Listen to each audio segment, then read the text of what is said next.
Hello everybody, I'm Congressman Dusty Johnson and I represent South Dakota in Washington, D.C. in the U.S. House of Representatives. I have had a lot of questions about coronavirus or COVID-19 and I bet you do too. And so since you're sitting at home over the course of the next day or two, I wanted to share some thoughts with you. First off, you're probably wondering, what is coronavirus? And it's an infectious disease. That means that a person can pass it to another person through microscopic, that means we can't see it with our own eyes, viruses. And it can make people sick. It can give them a fever, so they're warm. It can give them a cough. It can make it so that they're short of breath. They feel like they can't get enough air. Now, almost none of that happens to children. For whatever reason, and we're still researching why, kids don't really get sick with the coronavirus. But people who are over 19 do, and particularly people over 60 can get really sick with coronavirus. So one of the things we want to do is we want to be kind, we want to be considerate, we want to be clean, and if we do those things, it's going to mean that children aren't going to be able to take those viruses and get older people sick with them. So I'll give you some examples. Now I'm going to need help.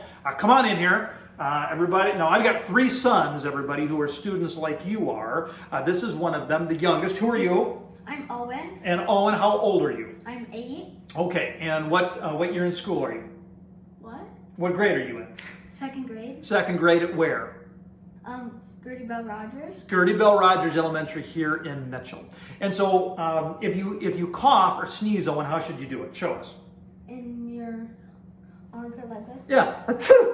That way the germs, remember we talked about the viruses, we don't want them, because they can fly a long ways away. So if you don't cover your mouth and you just sneeze into the air, you could go, and it could go a long ways away. So one of the things we want to do is we want to cover up. We also want to keep a little bit of distance, because there can be those viruses in the air. Not a long, long ways away, but cover up so they don't get in and hit Owen in the face and get Owen to become infected as well, right?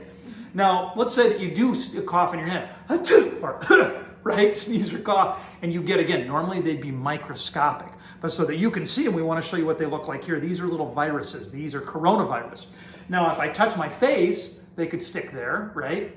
And that would make it more likely that they could be into my body, right? And of course, I'm sick, so I'm not the problem. But if they got on Owen's hand, because we shook hands, you shouldn't shake hands right now, they could get there, and then Owen, touch your face. Right? You could get some of those up in your nose, you could get them in your mouth, and you could get sick. They're right there, exactly. Or if you had them on your hand and you touched a door handle, right? You could get germs on that door handle. So somebody later could come up and they could touch that door handle, and now without even realizing it, because they can't see it, they got the coronavirus on their hand. So what we want to do is we want to avoid touching our face. We want to make sure we wash our hands so we can get all of that virus off our hands. And we want to keep our distance. And of course, we want to sanitize surfaces.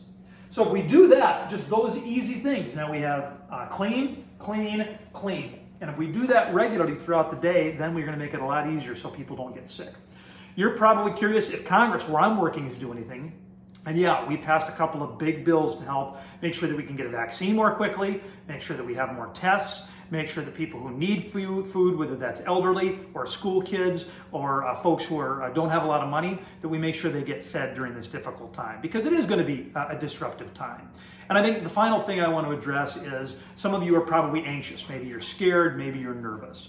And I just want to tell you there are lots of very smart people, scientists, doctors, nurses, people in Congress, people at your school who are working to try to make sure that this thing doesn't get worse than it has to be. And if we all do our part, if you wash your hands, if you cough into your elbow, and if we do little things like making sure we're not in big crowded areas, we can, what we're calling flattening the curve. So if we don't do anything, we get a lot of people with coronavirus. Some of them get real sick, and some of them will die. But if we take these smart steps, all of us working together, we can flatten the curve. So we get rid of that, and instead we're at this curve where a lot fewer people get sick. And for that to happen, we've all got to do those things. Now, if you're nervous, if you're scared, if you want to talk to somebody about it, I know you're emailing your teachers or sending them messages on things like Seesaw or Zern, and if you can ask them, you can let them know that you're not doing well. And if you want more information, something we can provide you with, at Rep. Dusty Johnson. We're on Instagram, we're on Twitter, we're on Facebook, and we've got a website. Just type in Dusty Johnson U.S. House, and we have information there about coronavirus. And the CDC, the Centers for Disease Control, those are the experts, and they've got lots of good information as well. So stay healthy out there, everybody, and make sure to be clean, be kind, be considerate, and we are all going to get through this, I promise.